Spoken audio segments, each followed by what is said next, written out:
Welcome to part 3 of every Best Animated Feature nominee ranked. As always, please check out the previous 2 parts first, but now we are finally getting to the films that I really like. So it is important to understand, just because a film you may like is a lot lower than you'd prefer, doesn't mean I dislike the film. Most of these films I really like, it's just everything above it I like more. Anyways, here's the current remaining films. In this part, we will have our first eliminated year. And once again, this video will contain spoilers for every film on this list, so please use the timestamps in the description. Anyways, let's get back to the ranking. What a load of...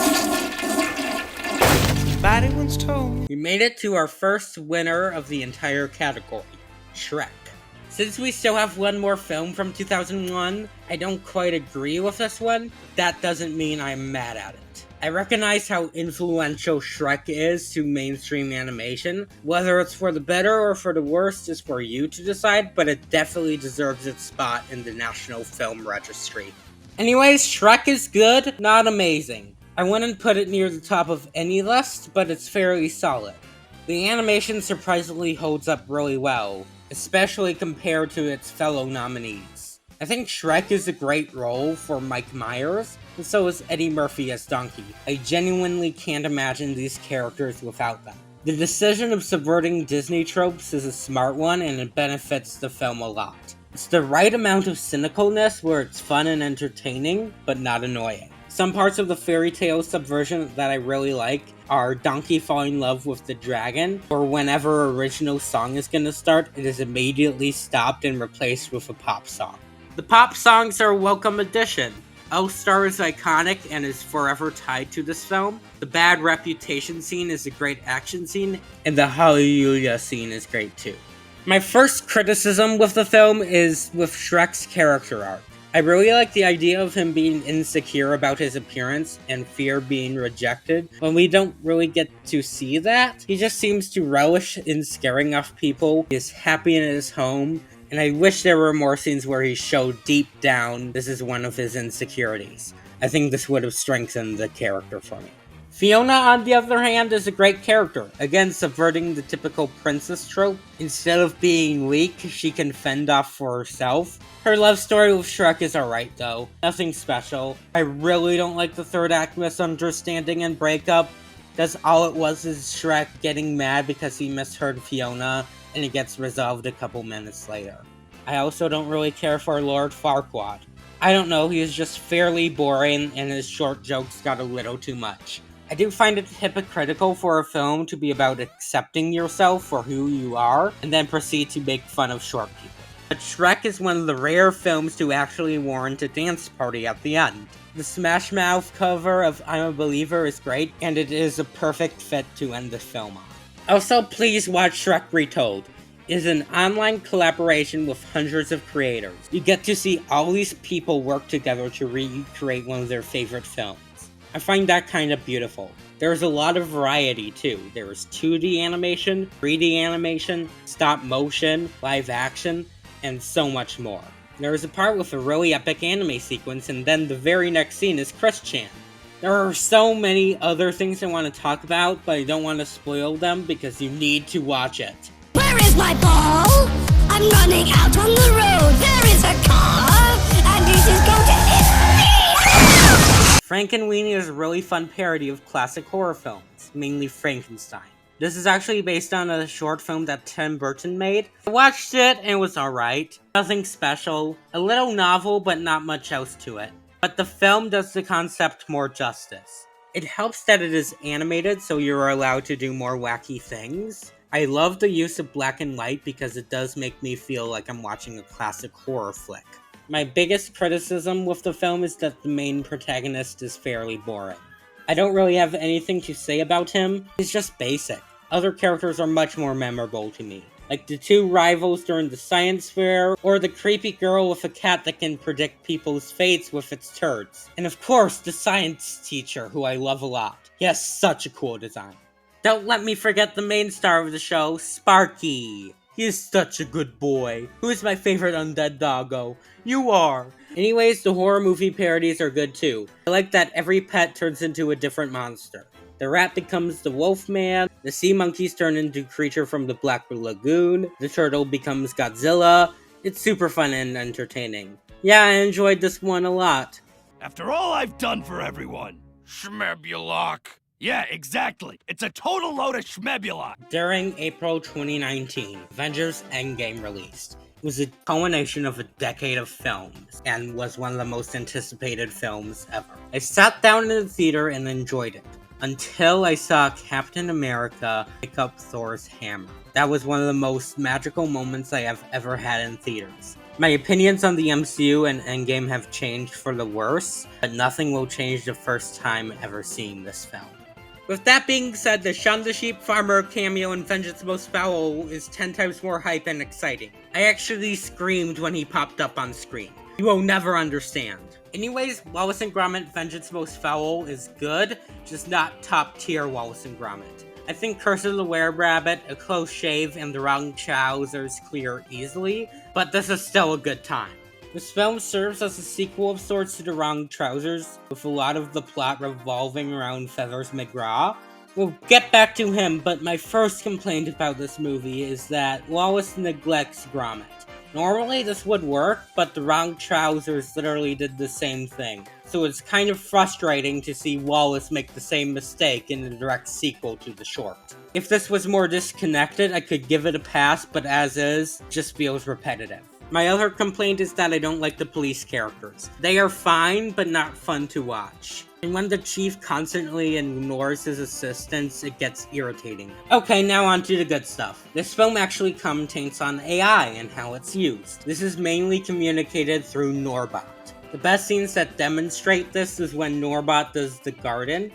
It feels artificial and boring, and it clears up Gromit's intricate flower bed. There are other moments where Norbot just excels at creative things, leaving Gromit in the dust. But as a result, they feel lifeless. This film also shows Wallace's over-reliance on technology, especially when his inventions get confiscated and he doesn't know how to use a teapot. Normally I would groan at a technology bad plotline, but this is executed quite well, and how it's resolved is good, with them using a mix of technology and normal stuff. This also applies to Norbot and AI, where he fine-tunes the garden, but it's still mostly Gromit's work. Feathers McGraw is in my top 30 greatest villains of all time. He is such a good foil to both Wallace and Gromit, and he is still just as amazing as ever. He is smart, like holy shit, his plan to take down Wallace is so devious. I genuinely did not see that twist coming. I won't even spoil it because I was amazed. His fight on the boat with Gromit is pretty good as well. Not as good as the train sequence in The Wrong Trousers, but nothing is. The scene where he hacks into Norbot is really funny, but then the hacked Norbots are genuinely terrifying. Look at their soulless eyes. Oh my god, what about him petting the seal like a James Bond villain? God, I love Feathers McGraw so much. Peak villain. Do you know who else is peak? The news broadcaster, because she is voiced by Diane Morgan, who plays Philomena Kunk on Kunk on Earth, which is a really funny satirical documentary series that I highly recommend you to watch. It may be the second greatest piece of art ever made, only being beaten by unrelated Belgian techno anthem Pump Up the Jam. This is where I would play this song like in the show, but YouTube copyright won't let me, so you just get a sad image of a cat. Treasure Planet is often considered one of the most underrated Disney films of all time. And I fully agree. It is such a fun adaptation of Treasure Island, but before I start praising it, I should state my flaws with it, as there are a couple. My main problem with the film is its humor. A lot of it is immature and childish, which really clashes with the overall tone of the film. The flatulence alien is an example. Just feels out of place. This somewhat applies to Ben. I don't hate him like other people do. I do like Martin Short, but he does also clash with the tone of the film. Hell, the entire second half is significantly weaker than the first half. There's some good moments, but a lot of it is just okay. Now on to the good stuff. The solar punk aesthetic is super cool. It's such a great pick for this film, and there are some super cool locations such as the port. This film also mixes 2D animation with 3D environments really well, especially compared to Spirit, which was released the same year. Like every Treasure Island story, the crux is Jim Hawkins and John Silver's relationship. And they nail it here. Easily the best part of the film. You really get to see Silver warm up to Jim, caring for him and looking out for him when he gets antagonized by the other pirates. The montage of them bonding is really beautiful. He basically treats Jim like the son he has never had, which makes his betrayal all the more heartbreaking. It is only impactful because we get to see the relationship built up. His ultimate decision to choose Jim over the treasure is also really good, finally showing that he has redeemed himself. The rest of the film is also pretty good. I like the lore and world building. The Booby Trap Planet is also cool. Delbert and Amelia are a cute couple, but I don't know what to exactly think of their children. You know what they remind me of? The children that Miss Piggy fantasizes about in Muppets Most Wanted. Also, Morph is adorable. Gotta love Morph. Fetch me their soul! Soul is one of those films where, on a purely critical standpoint, it is good or even a great film, but it is also a film I don't really care about all too much. Don't get me wrong, there are some genuinely amazing things in this movie, but there's a lot of decisions that make me not really like this film all too much. The only reason this film is this high is because I cannot justify it putting it any lower. The first 10 minutes are strong. They set up Joe as a character really well. I genuinely got invested in his life, and then he dies. I think this was a bit too quick. They should have fleshed out Joe a lot more before he dies, like an extra 10 minutes would do wonders. And I just wish this film gave us more time to connect with Joe. The Soul world is fine. I really just like the blobby look of it all, but it has some really cool concepts and ideas that are really creative. I especially like how they explain trances, or being in the zone. I originally thought 22 was super annoying, but on rewatches she has gotten way better. Especially in the second act. She is super adamant of not wanting to go to Earth, but when she is forced into Joe's body, she starts to appreciate the little details, like eating pizza, or simply sitting in the subway. She is experiencing things that she has never experienced before, and she gains a small appreciation for life. My favorite scene in the film is when she has a philosophical conversation with the barber. It is a really interesting scene that makes Joe question if there is a lot more to life than just jazz. I am not that big on the third act, though, especially the obligatory breakup. I find it forced and convoluted, and the resolution wasn't satisfying. But there is one really good scene in the overall mediocre final act. That is when Joe looks at random objects that 22 found and reminisces on them. I find this to be a really strong scene. This film won for 2020, and I definitely get it. It is obviously not my first choice, but is one of the better Disney/Pixar wins in recent memory. Shaun the Sheep was a pillar of my childhood. I watched the TV show all the time as a kid. I was even obsessed with a lot of the Shaun the Sheep browser games, especially the puzzle platformer ones. I was a Shaun the Sheep connoisseur, so when the film came out, I was excited, and it definitely lived up to the hype. Just like the show, this film has zero dialogue, so all the emotion is shown through expression. This also allows a lot of visual gags and slapstick. The film excels at this type of humor and is very funny. You know how people say Mr. Bean is the modern Charlie Chaplin? I think Shaun the Sheep is the modern Buster Keaton, with its humor being more reliant on crazy slapstick and deadpan humor. Obviously, there are also a lot of influences from Chaplin.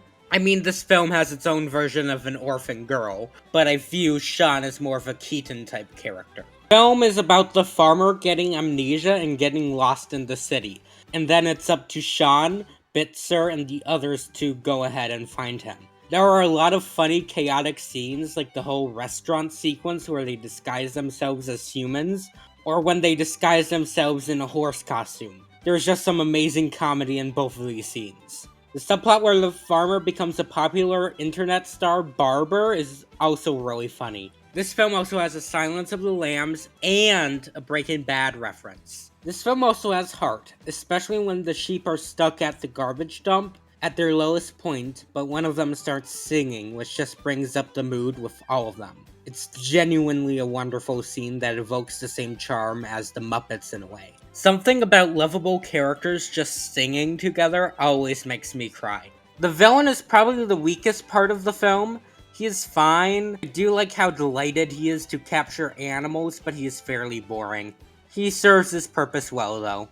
I do also think the final act is a little much for this type of film. While there are a lot of wacky hijinks, I think the action climax kinda clashes with the film's tone a little. Still would highly recommend it, as well as its sequel. Speaking of... Shaun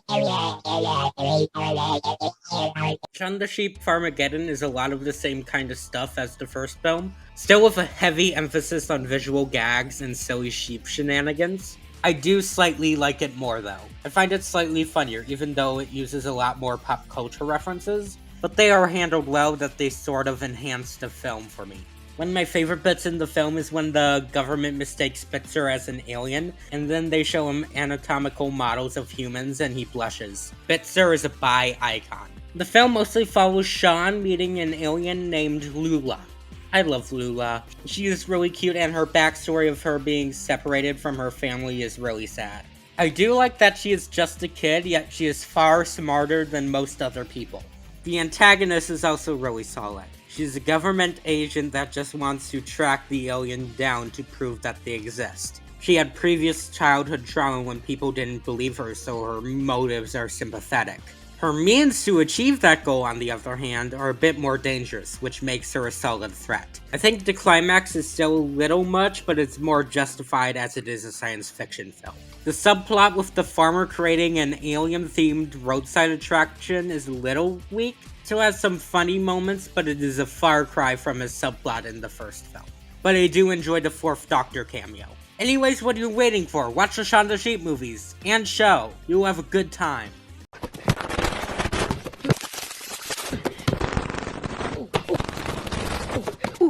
Monster House is dope. I'm so happy whenever I see a kids horror film. Kids deserve to be scared too. And Monster House is excellent at that. There is some genuinely scary stuff in here, and I fully welcome it. Usually I would complain about the dated animation, but it kind of works in this film's benefit because of how creepy and uncanny the designs are, especially with the old man.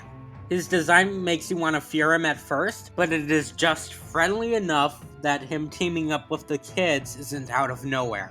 But overall, the animation still hasn't aged the best though. The cinematography in this film is really good. It makes it very clear in the opening scene where the camera follows the girl on her trike and then the leaf. There are some really amazing camera movements in this film. The overall mystery in this film is really intriguing. You want to find out what is up with the old man and his house. The kids are also fairly entertaining.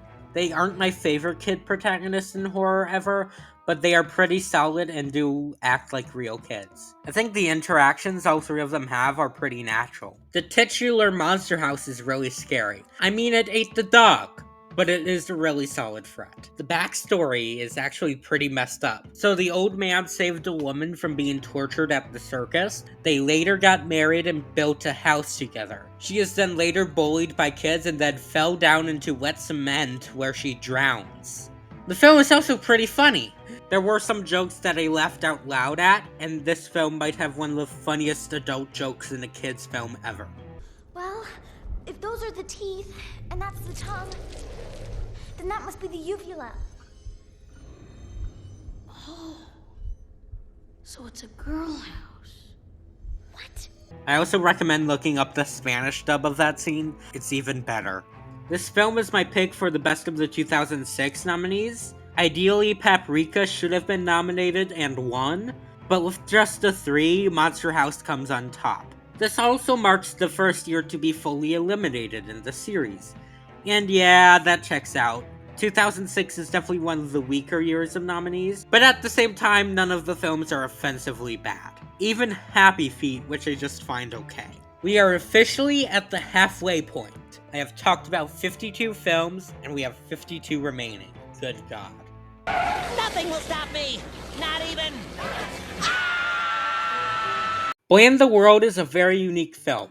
It is by Brazilian director Elia Bru. It is told essentially without dialogue. There is dialogue, but it is Portuguese spoken backwards, so you wouldn't be able to understand it anyways. It is basically just about a boy exploring the world. There's no real plot, it is more of an experience. The animation is stunning. I just love the design of the world in general. Definitely feels like a child's perspective on the world, and I really appreciate it for that. The city is designed with paper and cut off pieces of magazines, and it looks super cool. I really like how oppressive the government designs look. There is also a super cool fight between two birds, one symbolizing the government and industry, and one symbolizing culture and freedom. It is a striking sequence. My main complaint is that the film's anti-industry message feels a bit heavy-handed, mainly when it shows real-life footage of deforestation and carbon monoxide and military stuff. And I just groan at that scene. I get it, you don't need to shove it in our faces. It was fine before and was fairly effective, but this part just kinda ruined the message for me. I do appreciate the detail of the screen burning though. Other than that, this is a film that is much better experienced and explained to, so please go and watch it. It is a truly beautiful film.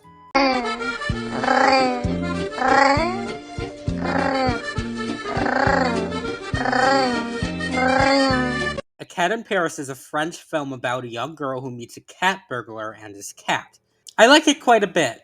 It is very short, only being a little over an hour long, but it's still a fun time. Firstly, I love the animation. It looks like it was animated in the style of a classic children's book, with simplistic and exaggerated character designs. There are some messy backgrounds, but it just adds to the overall vibe. Though I have one minor gripe with the art style. I don't think that the animators have ever seen a woman. The girl's relationship with the cat burglar is genuinely sweet. I think they are very fun together. I also love the way he moves about. The story is very simple. Not much to talk about really. There is a strong emotional hook with the girl losing her father and in turn refusing to speak. I think this is handled really well. And the villain, Victor Costa, is very entertaining. He steals every scene he is in. He is funny yet threatening when he needs to be. He is definitely a very underrated villain. I do have a few criticisms though. I feel like the film is a bit too short. It really could have benefited from being a little bit longer. There are parts in the film that I find pretty rushed and underdeveloped. Firstly, the mother character. I really liked her as a concept, with her dealing with the grief of losing her husband and her personal connection to the villain. And the scenes that focus on her are good, but overall I feel like it could have been so much better and more in depth if the film was slightly longer to dedicate more time to her. I also don't like how rushed it is when the little girl starts speaking again. The villain is defeated and then she is a chatterbox, when I think it should have been a lot more gradual. But please, go watch this film. It's really short and well worth your time. A dog gets hit by a cinder block, so what isn't there to love? You got a theater, and you've even got a beautiful animal sanctuary. Zootopia may or may not be a very important film for who I currently am. Just a hunch.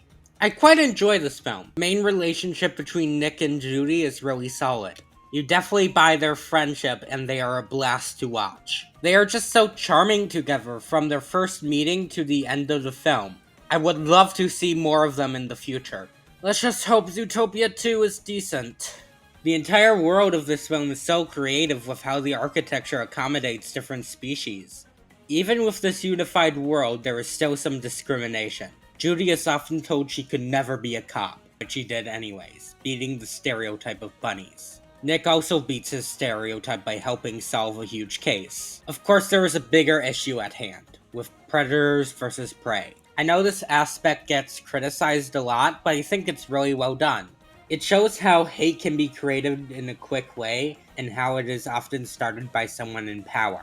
One scene that sticks out to me the most is when the mother pulls her son away from the tiger, who is just sitting on the bus, minding his own business, showing how fear can harm innocent people. That being said, I hate the villain. Bellwether may genuinely be one of the worst Disney villains, only really beat by King Magnifico. They barely set her up, she actively helps the heroes, and once she is finally revealed, there's only 7 minutes left in the film. She is also not menacing or threatening at all. Nearly every other Disney villain is more threatening. Edgar is more threatening. How do you make a villain less threatening than a villain whose whole purpose is to be pathetic? How is that even possible? Forgetting about the twists, the initial mystery is still very interesting. It is fun seeing Nick and Judy piece it together, and while I hate Bellwether, her plan is actually devious. I just wish she was handled better for her plan to actually stick. The film is really funny though. There are some great gags like the Sloth DMV or the Breaking Bad parody.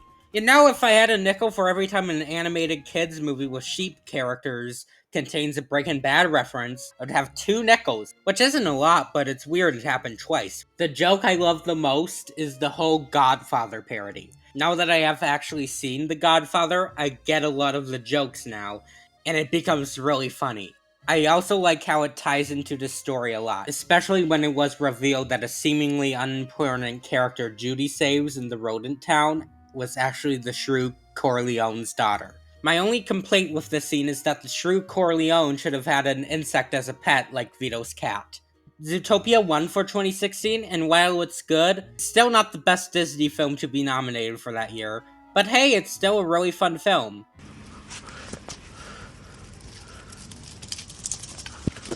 We are finally at the How to Train Your Dragon franchise. They're amazing. I think this is the best animated movie trilogy, only rivaled by Toy Story.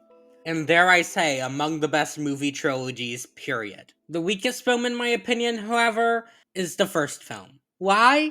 I just simply like the other 2 more. There isn't anything inherently wrong with it. In fact, I can name more criticisms about the other 2, but I get a lot more out of them than this one. This is still a pretty good film, though. Hiccup is a great protagonist. You really buy his relationship with his father, how he wants to impress his father by hunting dragons when he is usually dismissed by him. The core of this movie, however, is the eventual bond between Hiccup and the Night Fury Toothless. It is slow but very natural. I love how both characters warm up to each other. A scene I really like is when Hiccup is building a new tail for Toothless and then trains him. Training montages my beloved. The scenes where he battles in the arena are pretty cool too.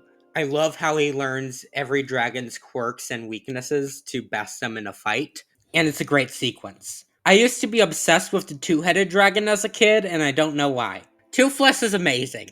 Everyone knows this. He is super cute and lovable, and I just want him as a pet. He actually acts very similarly to one of my cats. The animation in this movie is really good, especially the flying scenes. They are really gorgeous. My only real complaint about this film is the antagonist. This big, evil dragon thing. He is fairly boring. I like the idea of it mind-controlling other dragons, forcing them to give it food, but it's whatever. The other 2 villains in the trilogy are much more interesting. Before you ask, no, I won't see the remake. If I want to watch How to Train Your Dragon, I will just watch this film. It's that simple. I'm going to battle and I need your strongest potions. You can't handle my strongest potions. Shrek 2 is a huge step up from the first film in almost every way, from the story, to the characters, to even the music and animation. But at the same time, I don't get it when people say it is among DreamWorks' best films. Especially considering their films way higher on this list. But it is still a great film, though. Shrek's arc is great, with him choosing whether to become human or his true self. If he chooses to be human, he will be more accepted by the community and Fiona's parents. But he won't be who he truly is, and I find this really engaging. The film also builds up on the subverting fairy tale tropes by showing the aftermath of the events of the first film.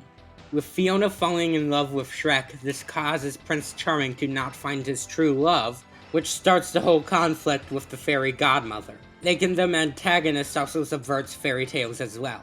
They are great villains too, especially the fairy godmother. She is a massive bitch. She is manipulative by tricking both Shrek and King Harold in different ways. And just overall not a very good person. I mean, she is transphobic for crying out loud.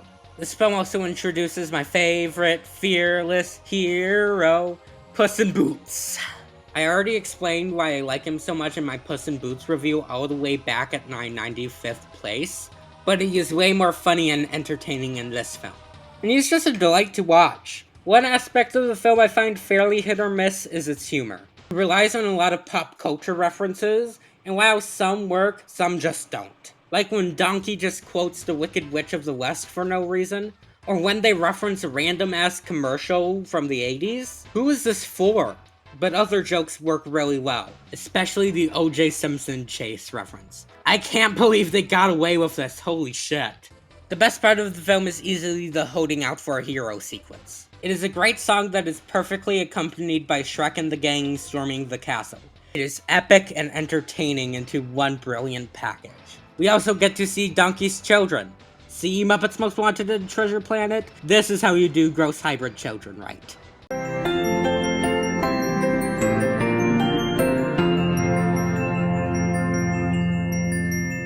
Klaus is the second best film to feature J.K. Simmons playing Santa Claus.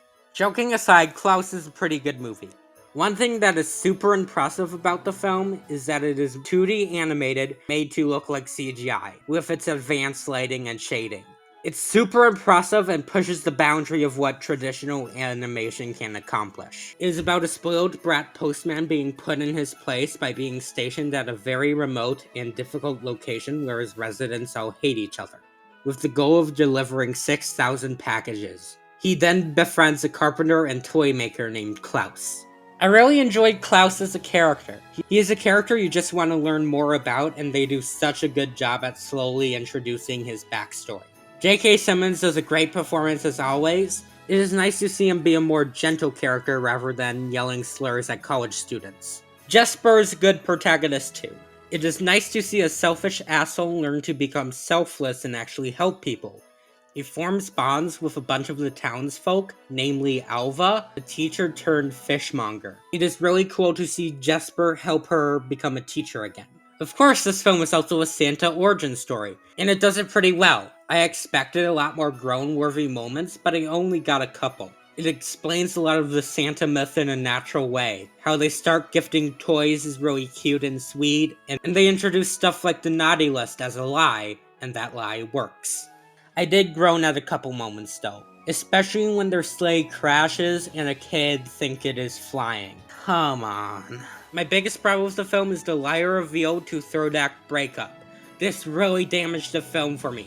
Jesper has already grown past his initial selfish ways. So when the two rival clans out him for initially being a selfish jerk, it just felt really forced and out of the main character's control. I get that the residents may feel betrayed by learning this, but my main problem is how Jesper already learned past this, so it doesn't seem like he actually learns anything, and is only there to split up the characters. This really sucks, as I would have put the film in like the top 30, but this one blemish damaged the film a lot. This film is still worth watching, however, as it is a pretty good Christmas film, and I see arguments that it should have won over Toy Story 4.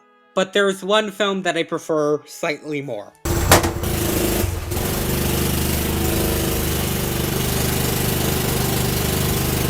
Howl's Moving Castle is one of the most divisive Ghibli films. Some people absolutely love it, while others are more apathetic and find it overly confusing. I definitely get both arguments, as in my eyes, the film has 10 out of 10 characters, 10 out of 10 animation, 10 out of 10 setting, 10 out of 10 score, but a 6, maybe 7 out of 10 story. The story is just confusing and I don't get what is going on half the time. I've seen this film 3 times.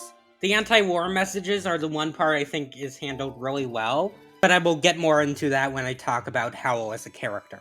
But the rest, I have no idea what's going on. For most of it, I could just accept that this is the world, but there are a few things that I just don't fully understand. Firstly, why is Sophie constantly changing ages? It just makes the already confusing plot even more confusing. I also don't really understand the dynamic between Howl and Calcifer.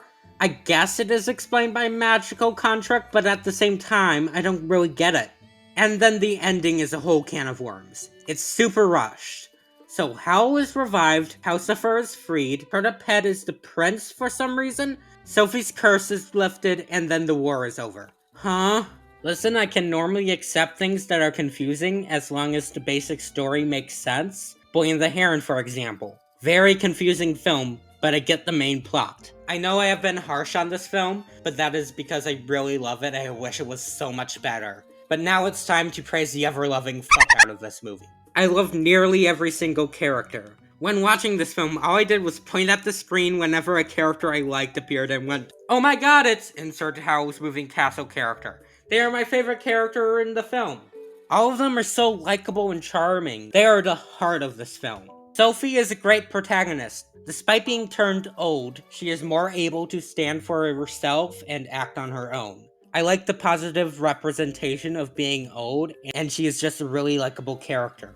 Howl is also a great character. Miyazaki basically made this film as a commentary on the Iraq War, and I think is shown really well with Howl's character, where he's turned into something he is not, a murderous monster. He does not want to become that, but feels forced to due to the war going on. I also really enjoyed his relationship with Sophie. The Witch of the Waste is an interesting character as she starts off as a villain, but then becomes more of a supporting character. I really like that she starts off strong, but then grows weaker as the film goes on. Calcifer is everyone's favorite fire demon. I love him, he is so silly, I'll let him make me eggs any day.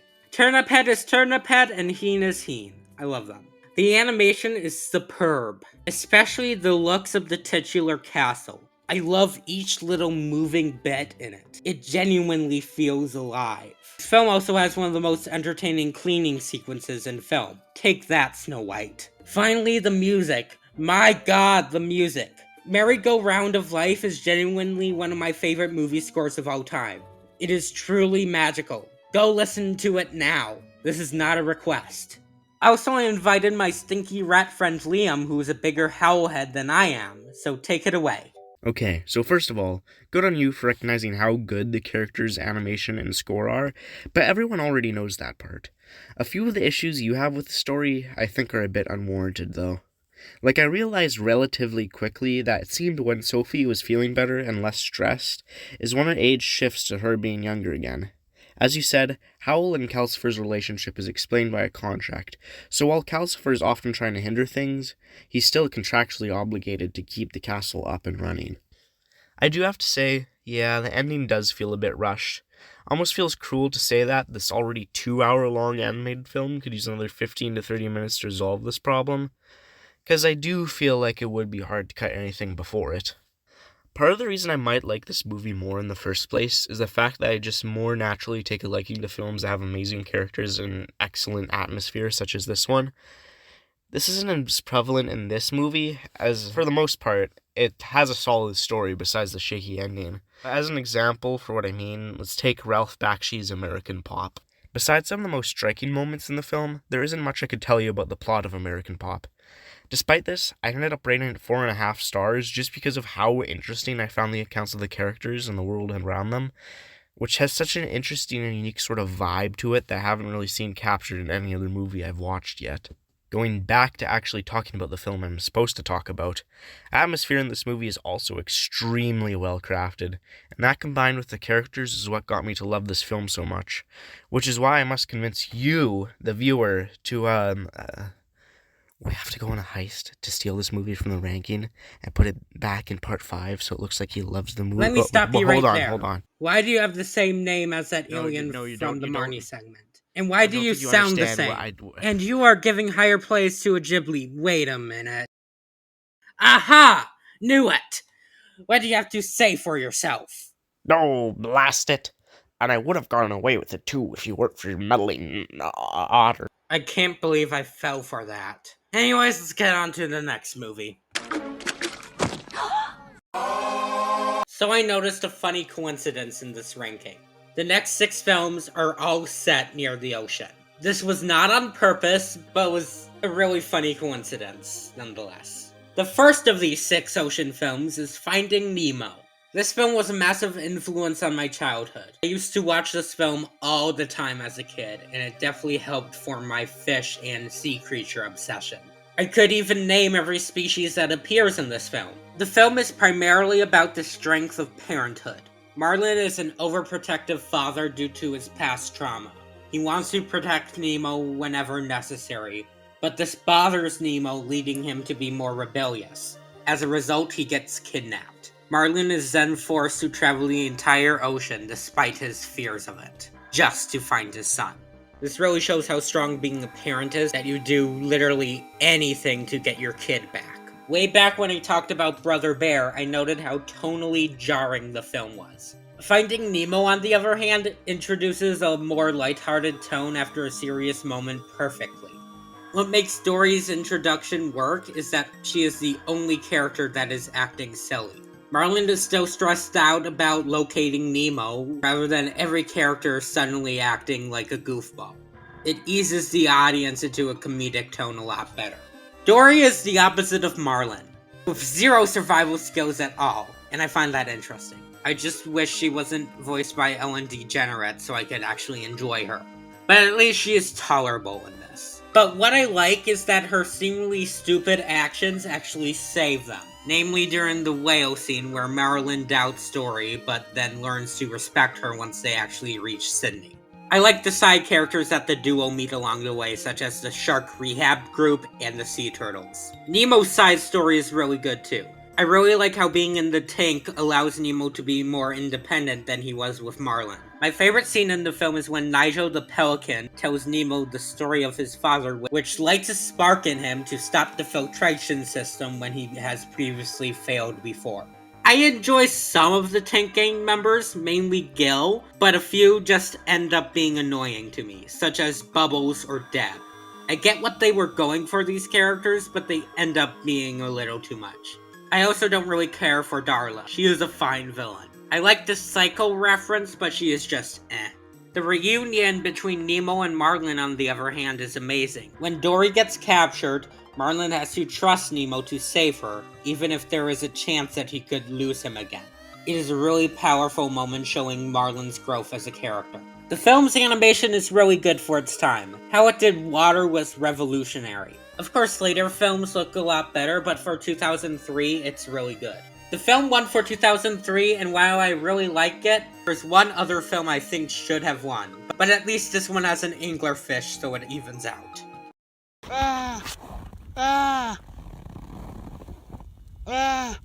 Song of the Sea is the second installment of Cartoon Saloon's Irish Folklore Trilogy. And I find it to be a huge step up from The Secret of Kells, as I get a lot more out of the story and characters. The film is primarily based on the Selkie myth, which are seals that shed their skins to become humans and can change back by putting their skin back on. In the film, the young girl Saoirse is revealed to be a Selkie. I think they adapt Selkies really well. One thing that isn't in the myth, however, is that Saoirse is mute and can only speak if she has the seal skin on. I actually really like this addition, as it makes Selkies even more cool and interesting. Plus, I love seals. Now on to the actual plot. The film follows a boy named Ben who resents his sister Saoirse and blames her for the disappearance of his mother, and throughout the film he slowly warms up to her. He has a pretty solid arc with accepting his sister, and I find it pretty well done. I have a really weird issue with him though. I feel like he speaks a bit too much. He isn't annoying or anything, but he is very dialogue heavy. I think this is partially due to his sister being mute, so all the dialogue had to go to him, but as a result you get tired of his voice. This is likely just a me issue, but I still felt like pointing it out. I do like the dog Cool though. The witch Matcha is a really interesting character despite being very inaccurate to mythology. She views herself as helping souls by purifying them of all emotions, turning them into stone. She has done this to her own son because she couldn't stand his sorrow.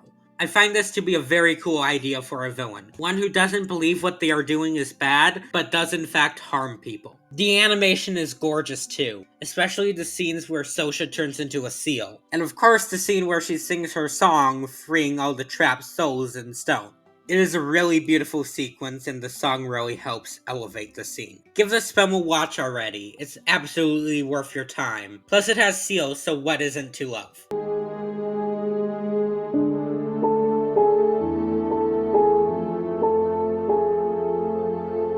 I love Luca. I find it to be one of the most underappreciated Pixar films. It is fairly liked, but not a lot of people talk about it when they should. I genuinely think it's the best film Pixar has put out this decade so far. It is just a really fun, feel-good movie that I love watching. It isn't a super in-depth plot or anything. The main goal is Luca winning a race and getting a Vespa. That is literally it. but the characters and relationships more than make up for it. Luca's friendship with both Alberto and Julia are special. I just really love how their friendships formed, and I could genuinely watch them all day. Some of my favorite scenes in the film are the daydreams that Luca has when he imagines himself with Vespas, or going to the moon, or traveling the world. All of them are really pretty and creative. I like them a lot. The other characters are great too. I like Julia's dad. He has an amazing design that makes him look threatening and caring at the same time. I also like the disability representation. He has a missing arm, but they don't pay attention to it at all, and he just lives life. It is pretty awesome. Luca's parents are funny. I always have a chuckle when they just terrorize the kids by spilling water on them. Urkele is the perfect bully character. Just a massive asshole you love to hate, but is also entertaining to watch. My main complaint with the film is the third act breakup. The setup is really good with Luca wanting to go to school while Alberto just wants to win the race. But the part that bothers me is when Alberto is revealed to be a sea monster, Luca's reaction just seems out of character and really rubs me the wrong way. I also take issue at the ending where everyone just accepts Luca. It's a little too rushed and unrealistic, but it really doesn't matter. Still a really sweet film that I always enjoy watching. Treasure!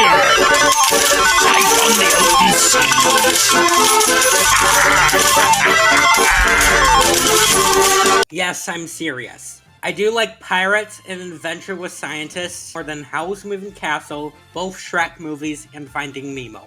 Hell, I will show a list of movies on screen that I prefer Pirates to. I'm not joking. Queen Victoria may hate Pirates, but I sure don't. This film is amazing and maybe the funniest film on this entire list, only really being rivaled by Aardman's other films. There is not a single dull moment within this entire film. Nearly every joke lands. The map gags, the absurdity of the pirates entering a scientist competition, and of course the ultra-virgin incel icon Charles Darwin. I really enjoy his inclusion within the film. He is definitely a great contrast to the rest of the pirates, with him being a scientist and how he sims for Queen Victoria. I also love his monkey that can only communicate in notes. They get a lot of mileage out of him. The actual pirates are also super fun. I have mentioned previously that I like seeing ships' crews working together, and this has more of that. It also helps that each pirate has a distinct and memorable personality. My favorite is the surprisingly curvaceous pirate. They also meet Porco Rosso, so that's epic. The real star of the show, though, is Queen Victoria. She is such an entertaining villain who delivers some pretty raw lines. You see, I might have the body of a weak and feeble woman, but I have the heart and soul of a person who really, really wants that dodo.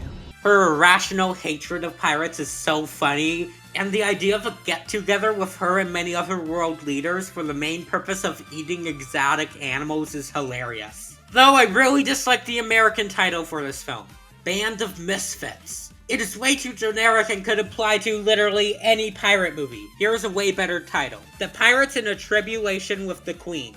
See how easy it is? Any title would be better than Band of Misfits. But anyways, what are you waiting for? Go set up a ham night and watch this hilarious movie. There goes Hawaii, there goes Hawaii, oh there goes Hawaii, the island is gone. When I first watched Lilo and Stitch, I liked it, but didn't love it. But on rewatch, holy shit, I was wrong. This is a really good film. I originally found the parts with Lilo and Nani hard to watch, but that is the point, so I was dumb for thinking otherwise. Their relationship is amazing and realistic that I can't imagine modern Disney doing in a million years. Both of their parents died, so Nani has to take care of Lilo, and both aren't in the best spot. No one really likes Lilo, and Nani is struggling with a job and child services. The arguments are realistic, but despite that, it is very clear they do truly care for and love each other, and will never leave each other behind. Then Stitch arrives, someone who is similarly ostracized like Lilo is. He has no one who likes or supports him, but when he meets Lilo, this all changes. Their bond and friendship really make this film. I really enjoy seeing their silly shenanigans and how Stitch slowly becomes a part of the family. Plus, Stitch is adorable. I love me a chaotic gremlin. This film also has pretty interesting social commentary about tourism. In the film, Lilo takes pictures of tourists as a response to tourists treating Native Hawaiians more like an attraction rather than people. I'm glad this little detail is in the film because it just adds more to who Lilo is as a character. Cobra Bubbles is such a fascinating character that you just want to learn more about. He is intimidating, but also clearly cares about Lilo's well-being. He is a really strong threat that isn't evil. Another threat that isn't evil are Jumba and Pleakley. They are a fun duo to watch fumble trying to capture Stitch. Plus, Pleakley is a drag icon. Jumba's redemption arc is pretty great too. Gontu, on the other hand, I don't quite like. He is fine, but when he accidentally captures Lilo, he ends up being uncharacteristically evil. Where was this in the previous scenes? I'm also just not a big fan of the climax chase in general. I tend to not like action climaxes in relatively grounded films like this. But I take it over Jumba being the main villain with no redemption arc. That sure would have sucked. It also would have been crazy if Nani leaves Lilo behind to pursue college. Wouldn't that suck and ruin the main themes of the film? Glad that has never happened. But anyways, Lilo and Stitch is a great film that I can imagine being even higher on more rewatches. But as of now, number 41 is the right placement for this film. This concludes part 3 of every Best Animated Feature nominee ranked. This was definitely a fun time and we can only go higher. Anyways, here are the remaining years. A lot of years just have 1 or 2 remaining films. A couple still have 3, but surprisingly, 2023 still has 4. Also, if you guess what the 6th Ocean film is, you get a cookie.